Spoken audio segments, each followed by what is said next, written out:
Good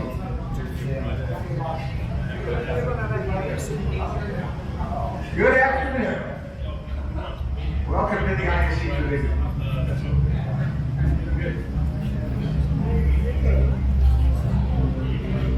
If I may, how many of you are IAC members? Thank you very much. I think there might be one holdout out there, and I'm letting you know that you can join up right next door. So today you're in for a treat. Our fourth aircraft presentation of the day, Mitch Velickovich from MX. That should basically speak for itself. But if you've ever seen Rolf Holland fly, you know something about this man's product. Thank you, Michael. My name is Mitch Velickovich. I am in charge of all aircraft sales in the Americas for the MX Aircraft Company. It is an honor to be here, especially following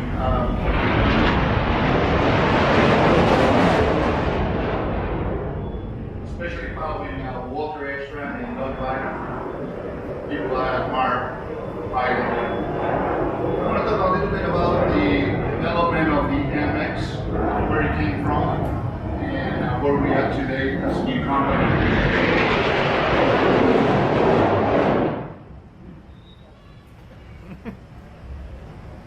Chris Meyer, I don't know, how many of you guys know Chris Meyer? All right, Chris started MX, actually he didn't start the MX Aircraft Company right away. He started modifying his Giles G-202 to make it a better aircraft. Several people were involved on it. Gary Ward, which is here, he was a Giles G-202 member, owner, I'm sorry. Ted Blue, Bob Starks, many others. They wanted to have several modifications on the aircraft to make it better. And so Chris had a serial number 60, which you can see it here is the MX2 prototype. They flew the day before yesterday. It's sitting right next to our aircraft. But that aircraft still registered today as a Giles G-202, but it is an MX2. Chris Meyer had an interest on the Giles company, and he made an offer to purchase the company from Richard Giles. It never happened. He later purchased all after Cap had the issues with the Giles G-202, which is nothing but a Giles G-202. Chris bought all the molds from Cap, but he didn't buy the blueprints nor the layouts. So it's interesting developing how these companies started, because there was no intention to make an aircraft company. It was never an intention to have an aircraft company. It was always the intention to have a better aircraft. And yes, the series of events led us to where we are today, modifying the aircraft to where it's at. One of the issues that the aircraft had from the beginning was a snap issue. And the first modification that they did on the aircraft was the wing. The Giles G-202 wing, it's a nice wing. I used to own a Giles G-202. I love the airplane. But they studied the extra aircraft wing as a starting point, but they ended up designing their own wing. That wing was designed by David Ledisser as a single spar unit. That wing is the same wing that we still use today on the MX2. By attending different competitions, the people involved, once again, in the ideas to modify the aircraft, they start noticing the Russian aircraft, the extras, Sukhois, etc. And they were noticing their tail position. So what do? They contact Mark Agostini, which is the engineer that we still use today, by the way, to come up with an authorization actually to let us move the tail forward, move the tail back, position the flight controls in different locations to make the aircraft fly better.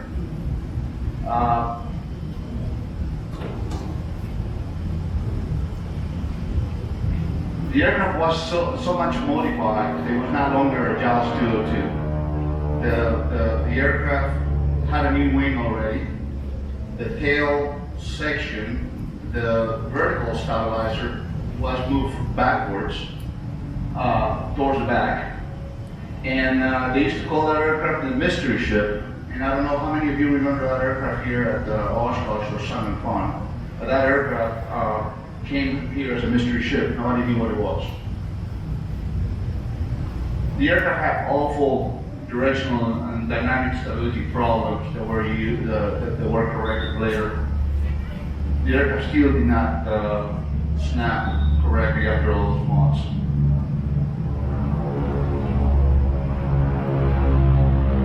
So this is when the decision to move, see here, there you go. Oops. All right. So people tend to believe that the tail on the MX2 moved forward. Actually, the tail on the MX2 moved back. The horizontal stabilizer was kept in the same location. So we make the aircraft longer. But this was referred on several Giles. This modification is what is referred as the MX tail, and I will explain later more difference in between the two tails. It's a completely different aircraft. While they were doing the mystery ship, all this is happening in Oregon at the Composite Unlimited location in Oregon.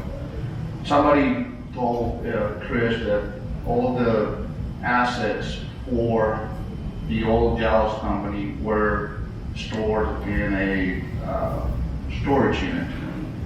So Chris purchased the contents of the storage unit, and we discovered we had the Giles 200 molds, and we had all the blueprints, and we had all the layout schedules, and a lot of the information that we much needed before, but no longer used on the new Giles, because by the time that we found all this information, we already had completely new layout schedules and blueprints designed for us.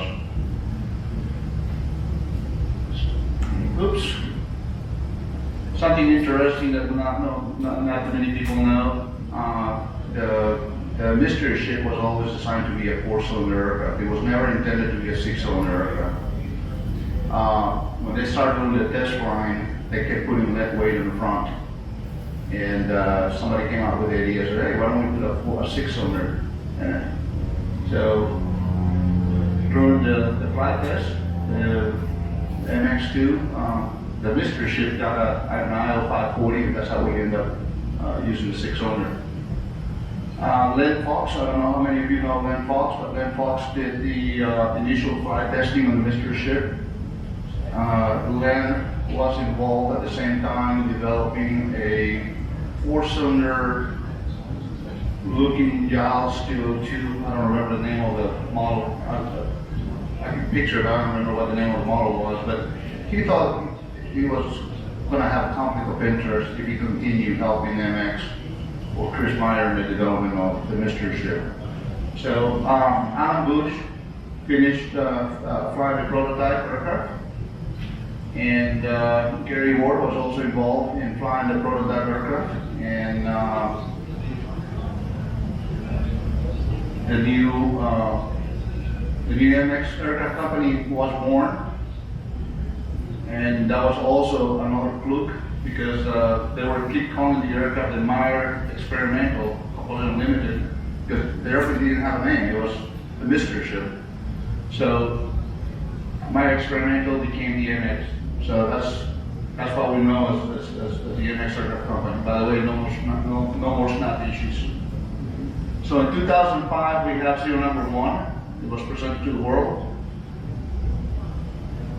And serial number 2 was a little raw.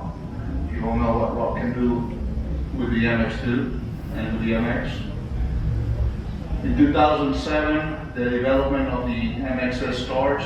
NASA engineers Scott Arm was involved in the development of the MXS. Based on the MX2, basically just repositioning Gary, correct me if I'm wrong, they were using just plums, right? Plums and quartz when they were designing the MX? Using what? They were using plums and quartz and they were using all kinds of different, I mean, it was very archaic, it was not even computerized. But anyhow, they came up with the MXS design. Once again, Mark Bettostini from Airbus approved the design. And this is the serial number 1. I used to own this airplane. I sold it to Mark still early, a couple of months ago. So what's the relationship between Composite Unlimited and MX aircraft? All the parts, until today, all the parts that are required to assemble the MX aircraft are fabricated by Composite Unlimited in Oregon. 12 MX2s were built from 2005 to 2012. Several of them were completed by CU and MX, and 4 aircraft were sold as kits and certified as experimental amateur build. The last 3 serial numbers were fabricated by CU. They were assembled and completed by the Reno MX aircraft company in Norwalksburg. So the first 9, several of them were built by CU and MX in Oregon. The last 3 MX2s were all built in Norwalksburg, North Carolina. Of the 14 MX that were built between 2008 and 2012, the first 3 were fabricated, assembled, and completed by Composite Unlimited and the MX aircraft company together. Serial number 9 was the only MX built as a kit and by an individual, and unfortunately, as the only MXS that we have lost and had a fatality on it, and I will explain that later, the reasons why. The last 10 serial numbers were fabricated by CU and assembled by the MX aircraft company in North Carolina, and they were basically Red Bull airplanes, with the exception of Rob and a couple of other ones. So the relation with the old MX aircraft company with Red Bull helped us develop the MXS to where it's at today. Alejandro McLean was the first Red Bull racer to use the aircraft. The MXS and the MXS-R, there's no difference in design. The only difference is different building practices were used to make the aircraft lighter. We introduced removable wing tips, so you can use different wing tips for the racers. So these are all the different owners of all the MXSs. All of these aircraft right now, with the exception of serial number 2, are owned by IAC members and airshow performers. And by the way, many people think that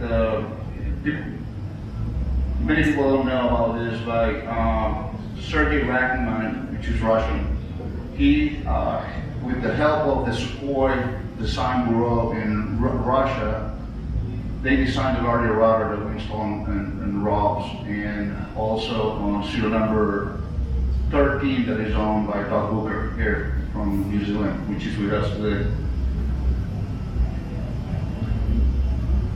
So what happened with Red Bull and our involvement with the Red Bull aircraft?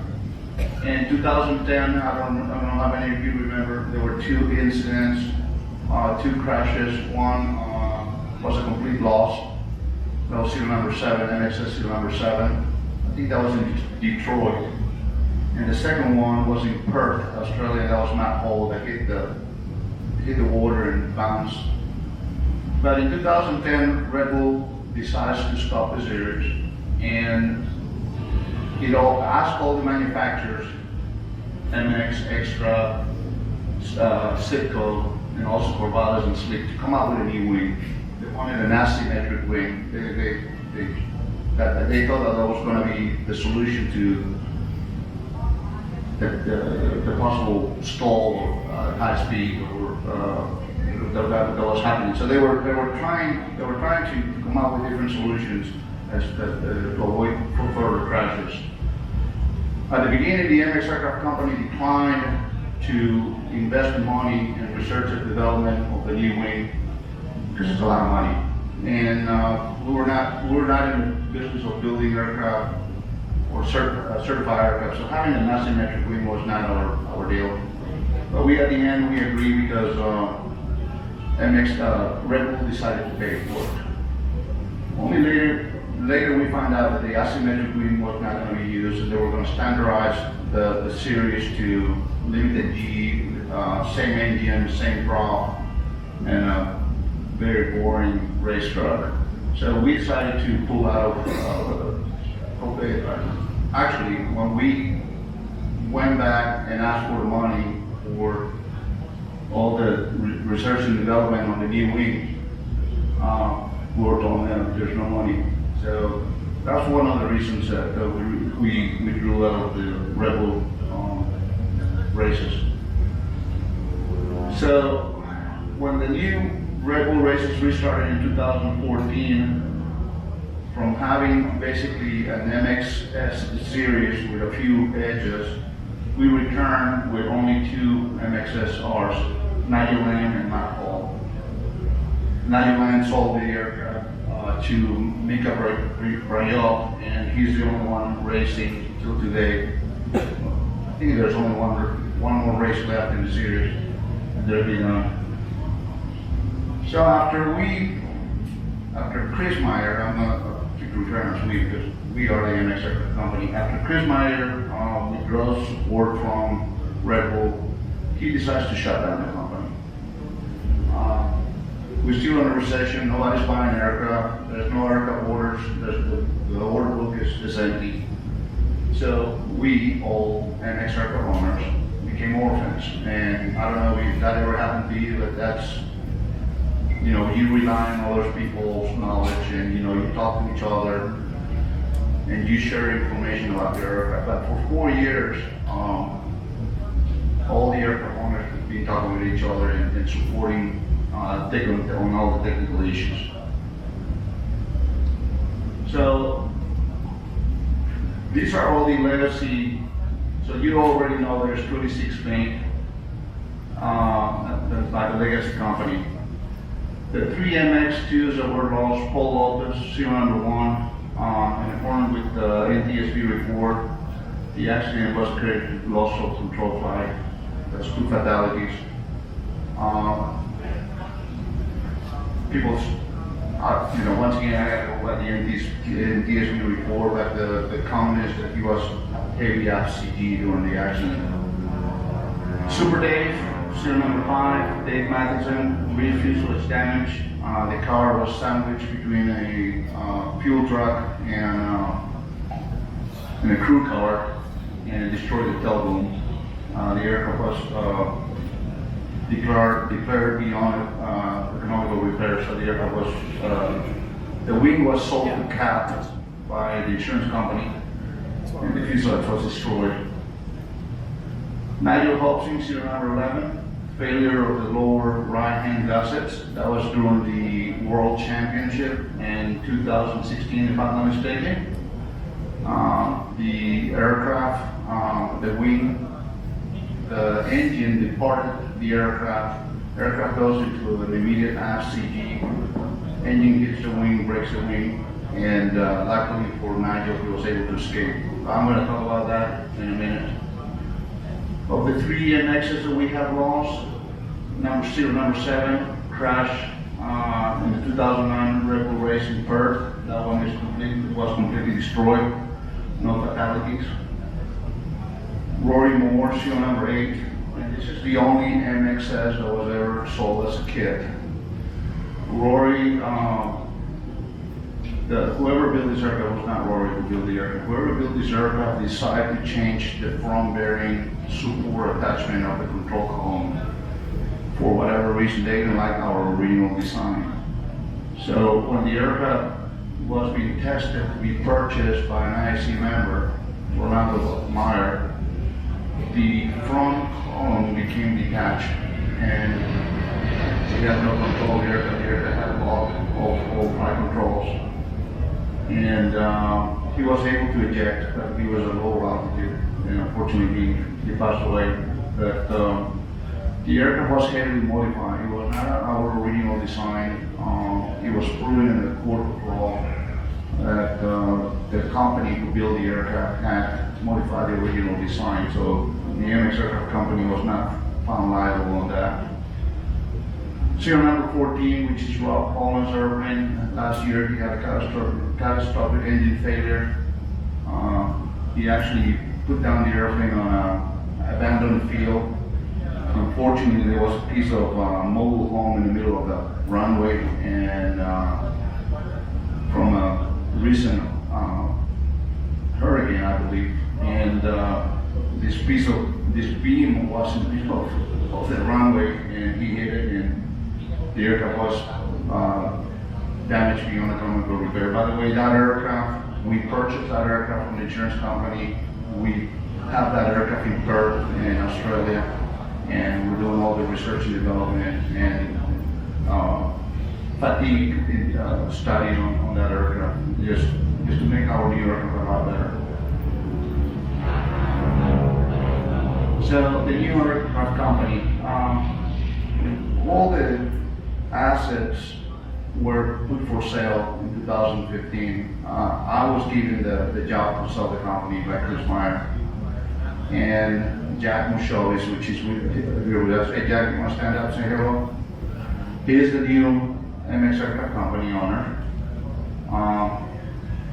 He retained me as his man here in the Americas.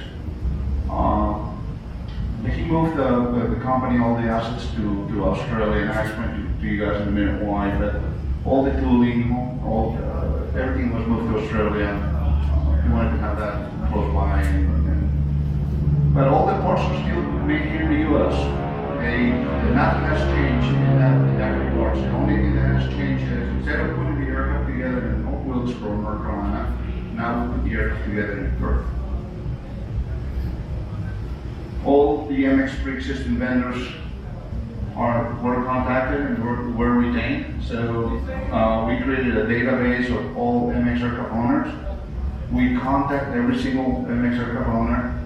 We also contact every Giles owners, and we got their feedback. And why Giles? Because we also, we have the Giles G-202 molds, and these guys were orphaned too. And since the Giles G-202 and the MX are closely related, we decided we were going to support the Giles G-202 to a point. Not completely, because they're home builds, and there's a lot of liability in the home build market.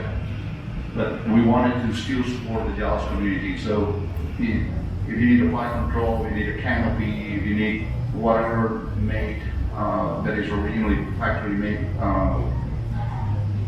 components, we can do that for the Giles. So we created a database. We also got a list of all the issues that the aircraft were experiencing during the period that the aircraft was orphaned.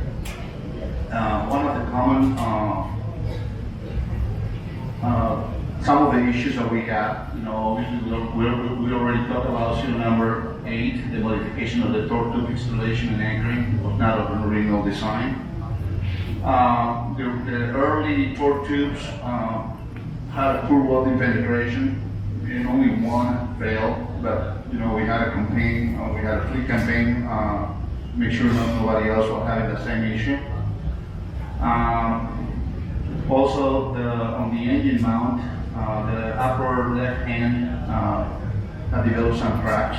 We also had an emergency service bulletin, and we asked everybody to look at their installation, make sure we didn't have any problem.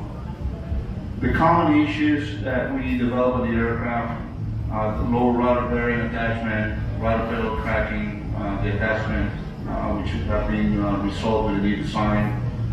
The elevator control stops wearing out, and that happens on every single aircraft, not just the MX. This is a big one, the landing gearbox and attachment brackets. We inherited the Giles G-202 design on the MX too. So the new gearbox, and it's, as you taxi, you feel everything. The thing moves, it shakes, it rattles. So the new MX aircraft company has a new gearbox and new brackets.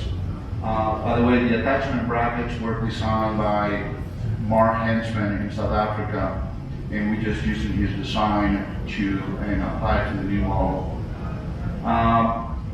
This is a big one. Wing canopy hinges, and that is an issue that also comes from the Giles. Everybody who owns a Giles knows about the canopies, and we are still using the old design. However, we are in the process of designing a quick release canopy system. This is also an issue that comes from the Giles.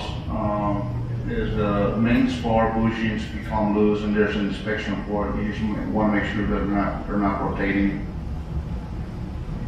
And then this one right here, which is engine gasket elimination. That's what caused the crash on Nigel Hopkins airplane. So we're going to talk about that. So we own the company. Now we are in operation for a month. We're starting a new company. We have invested time and effort, and this happens. I cannot tell you, other than, we're glad that Nigel, nothing happened to Nigel. I mean, imagine it's a new company, it's a small company. This is happening in the first month that you own the company. I mean, it was brutal. I cannot begin to tell you, we thought we were going to be out of business. So we became real proactive. We got involved in the investigation with the French. Everybody's talking about the wing fail. Everybody, how social media is, everybody immediately starts saying the aircraft has shifting issues, or the fuselage this, and the firewall failed. Nobody knows anything. I mean, in reality, the only people who know something is the people who are directly involved on it. And, I was at fault at once, believing everything that you hear from other people. It's just like the pits. How many of you have heard about how hard the pits land?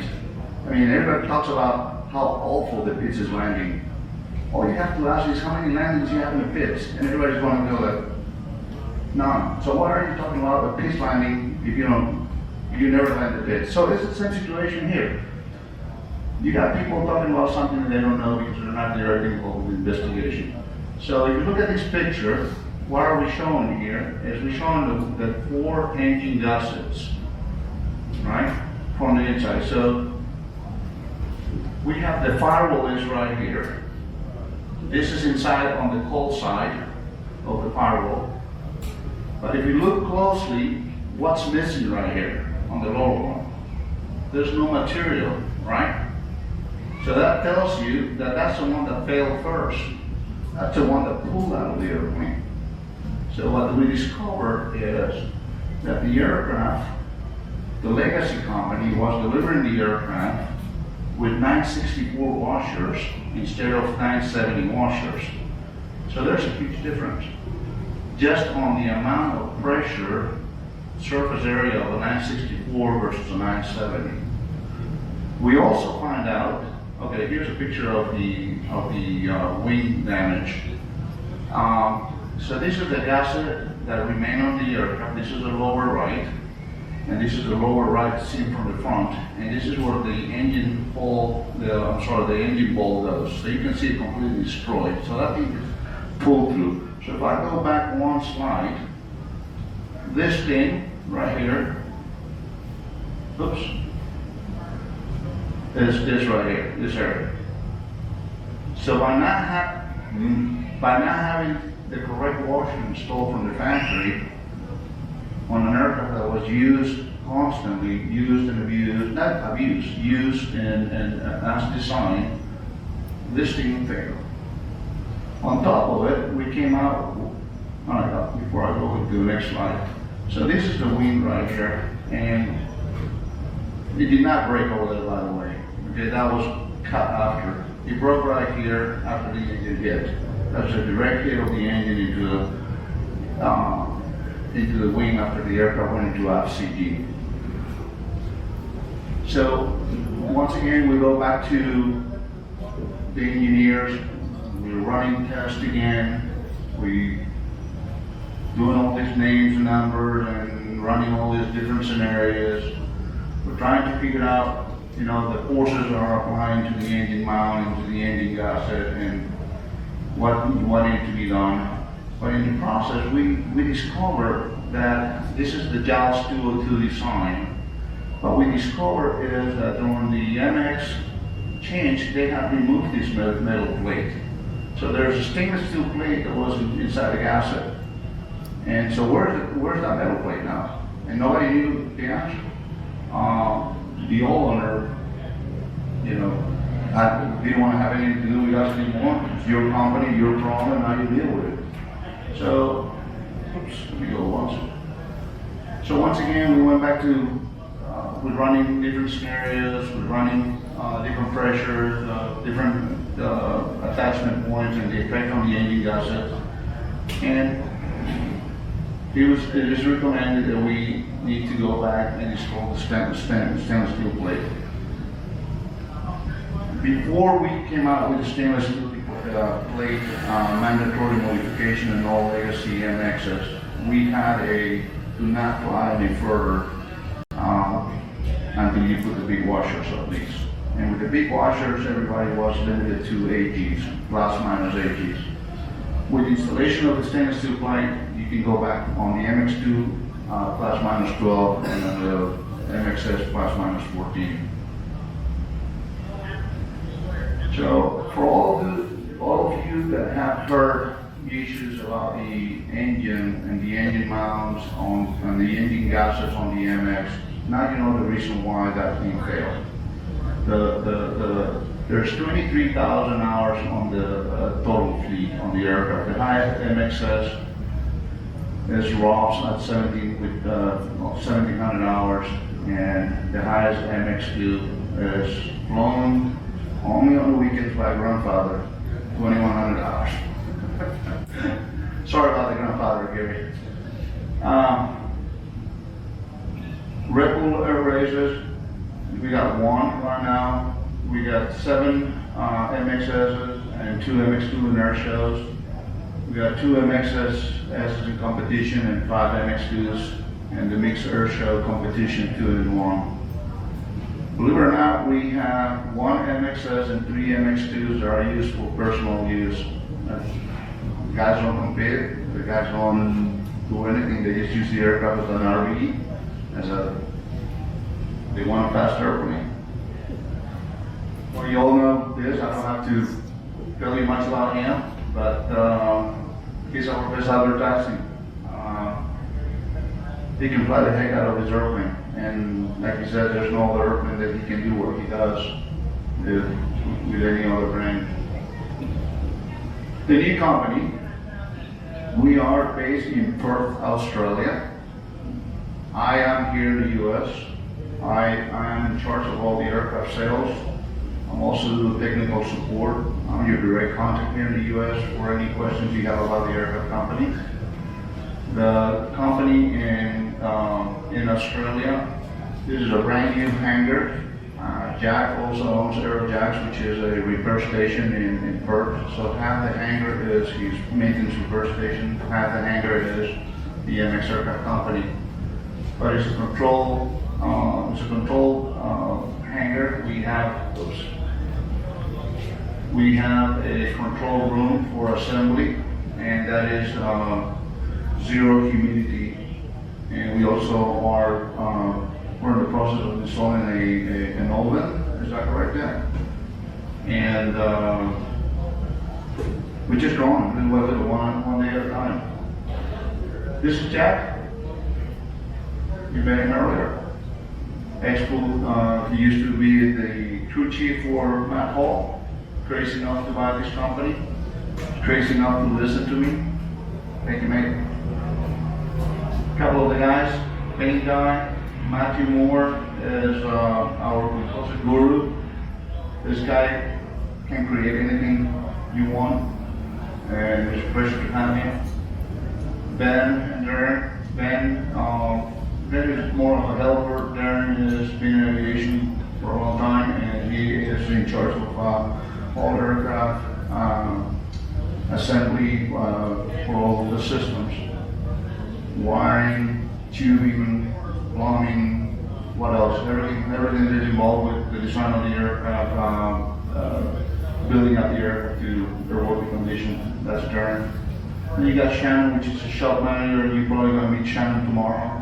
Shannon right now is working on Rob Holland's airplane, trying to finish it up, and myself. This is a picture of MX2. This is the one that we're building for Rob right now, and that is Rob MXS, the one that we are finishing in Arkansas. In Shreveport, Louisiana. This is Rob's airplane with the MGL avionics, and you can see that you really can't tell much of a difference on the airplane from the outside on Rob's airplane. But we are giving him 40 degrees throw on the rudder and 42, what is it? 39 degrees on the elevator. So from 32, oh yeah. So we're giving him 40 on the rudder, from 32 to 40, and from 30 to 39 on the elevators. I mean, we can give you the same. The aircraft that Rob flies is exactly the aircraft that you're going to buy. There's no difference between the two aircraft.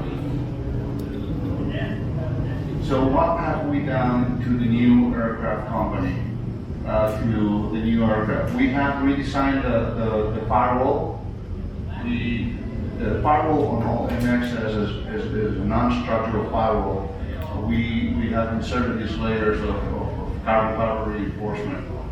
We also have come out with the new engine gussets, and you remember the old engine gussets were only this big. This is almost 300% bigger, and we also attached the gusset to the longeron on the side of the fuselage. You can see the lower gusset as well. We did not feel the need to modify or come out with a new design for the way that the gusset was glued into, or bonded. Maybe when I use the word glue, bonded into the fuselage, because in reality, nothing has failed in 23,000 hours. What failed was that washer not installed correctly. This is just temporary, just in case you are wondering, this is just a temporary installation. There is a metal plate that goes in there, the stainless steel plate, and the big washers. We came out for the MX2, which you can see here. We have come out with the same cowling as the MXS, and we have larger elevators and larger rudders, same as the aircraft that Rob flies for all our aircraft. So that comes standard. You don't have to pay. That's not an option anymore. Everybody gets the same elevators. Everybody gets the same rudder. It's up to you how many degrees you want if you want to try to beat Rob. So there's no excuses anymore. Rob does not have a special aircraft. We have redesigned the landing gearbox, and we have added additional tail wheel support. You have options for taxi if you want to use the aircraft for cruising or for long travel. We can give you 57 gallons, which is a standard, 20 on each side, and 57 on the, and 17 on the header. We can give you 20 plus 8 on each wing, and 20 on the header, or we can give you 20, 20, 20. If we give you 20, 20, 20, we have to give you a smaller smoke oil tank. We are also working on an aileron trim right now. I'm against it, but he wants it, he's the boss. He gets it out of it. So an aileron trim is a nice thing to have for cruising. Once again, this is a comparison of the two engine gussets, so you can see the difference in the area that we are now protecting. So we have gone from this size, which is this, to a much larger size, and it is also attached to the longeron of the aircraft. For the lower one, you can see it.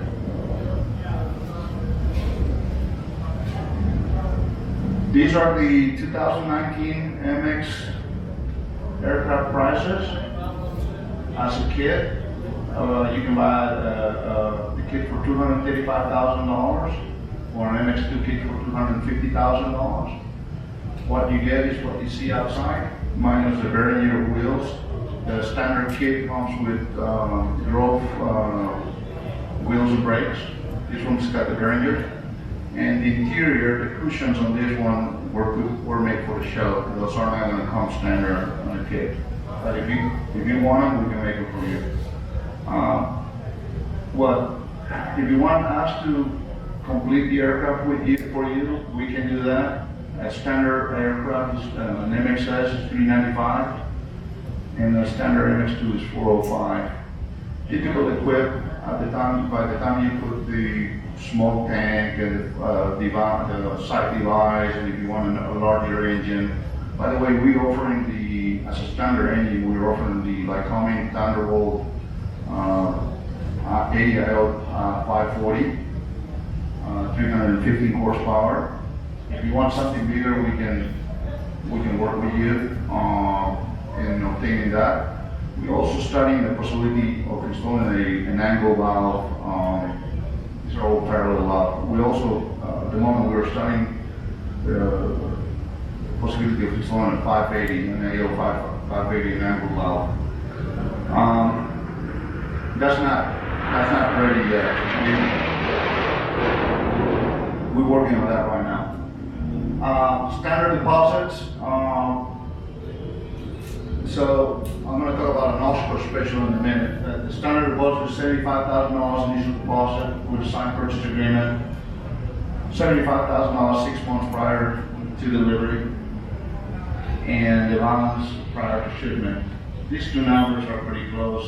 We can give you an aircraft today. If you order an aircraft today, we can give you an aircraft in 6 months, and either finish or as a gift.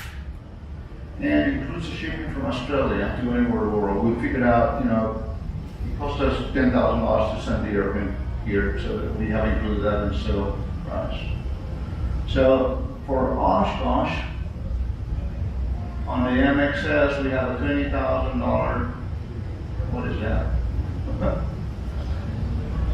We have a $20,000 discount. And on the MX2, we have a $25,000 discount in price. And you can see the prices on the MXS completed on the MX2. For the Oscar special, we are including a small gold tank in the NACRA side, which is $6,000. What we require, if you're interested in the aircraft, we require a letter of intent and 2 weeks after to send us a deposit, $75,000 deposit, same as the other deal. Thank you. That's the end of my presentation. Any questions? I'm here. These are a picture of all the current owners: Steve Johnson, Doug Luker. This is the guy who bought my MX2. I don't remember his name. Not ashamed. Sorry. Max Luberti, who also bought my MXS. Gene Burke, who flies, who's the director with IAC. He bought Nigel Lamb's MX2. Scott Francis, Super Dave, Sultan Barris, Nigel Lamb, Matt Hall, Kevin Campbell, Dick Fennell, Mark Brooks.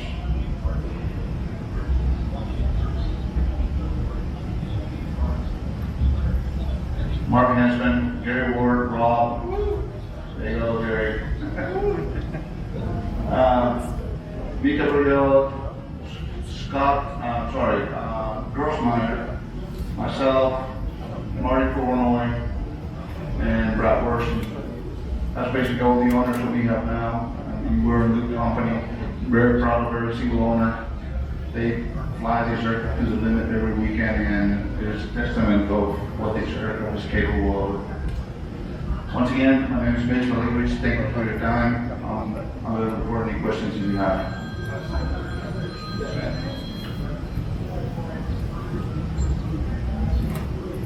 Can you briefly describe what was done for the tail support beef up? For the what? Tail support, tail wheel support? Yeah, there's what was done for the tail support. There's no, people tend to believe that we have a Giles tail. We don't have a Giles tail, so we don't have any issues with the MX tail. The MX tail is completely different than the Giles. Therefore, we don't have any issues with the tail. Now, Gary, you fly this aircraft to its limit every week. Do you have any issues with the tail? Yeah. Yes, please. That's why you're here. We want you. You're the one that has more experience with the aircraft than anybody else.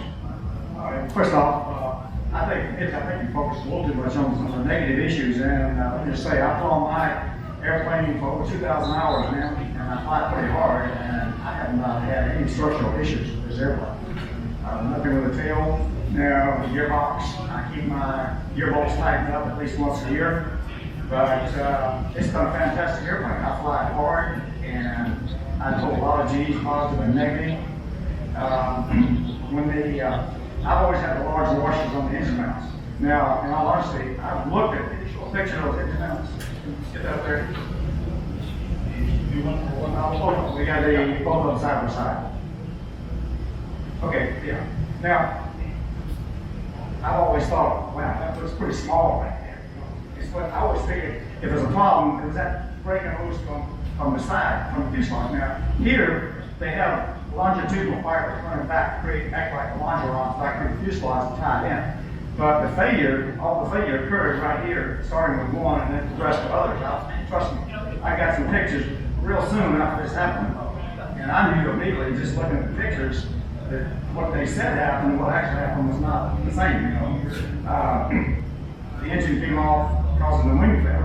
But after my airplane was down, the engine on all the time.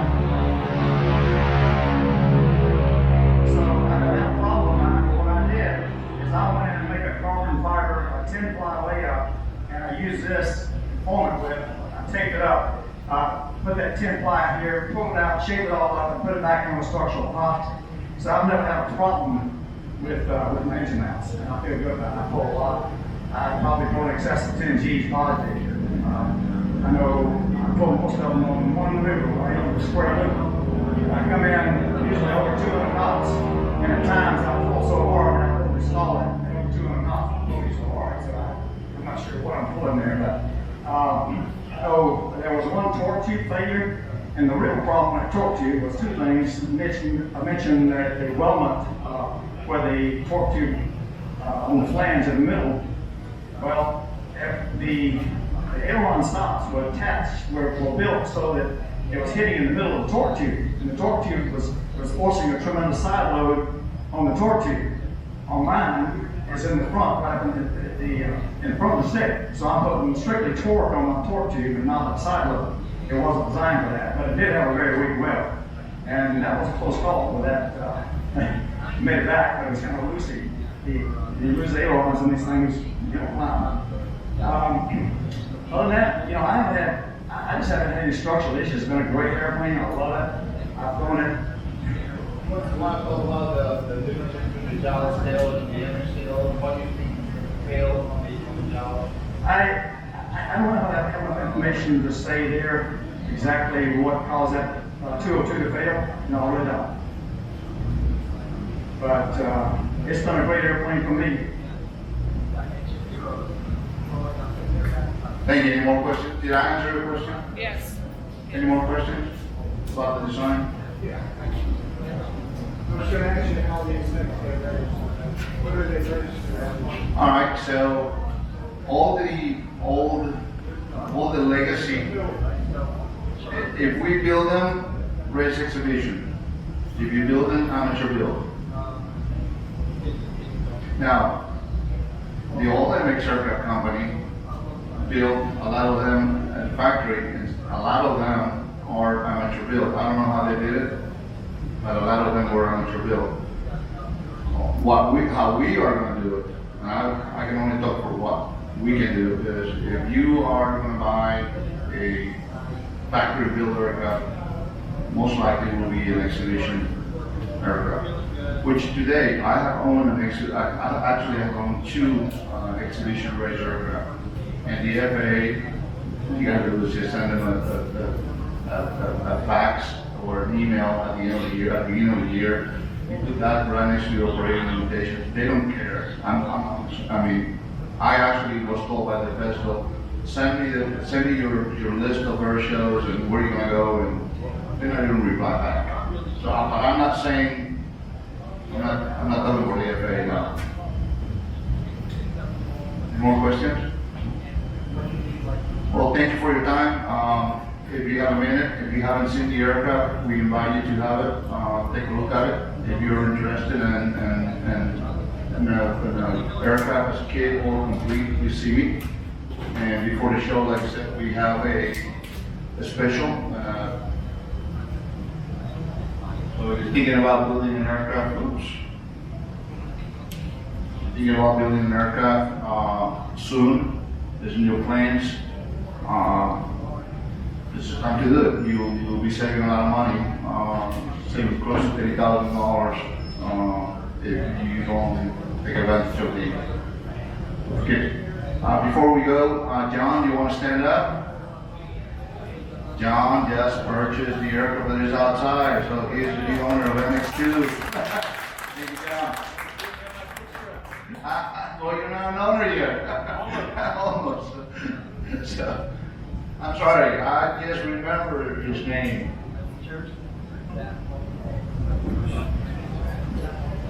Brian Patton, sorry, that's his name. And he uses the aircraft as an RV-8.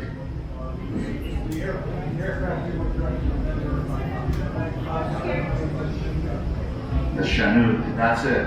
So when Lynn was building the Chinook, he didn't want to have any conflict of interest with the MX aircraft. All right, guys, thank you. Thanks again. Thanks, Michael.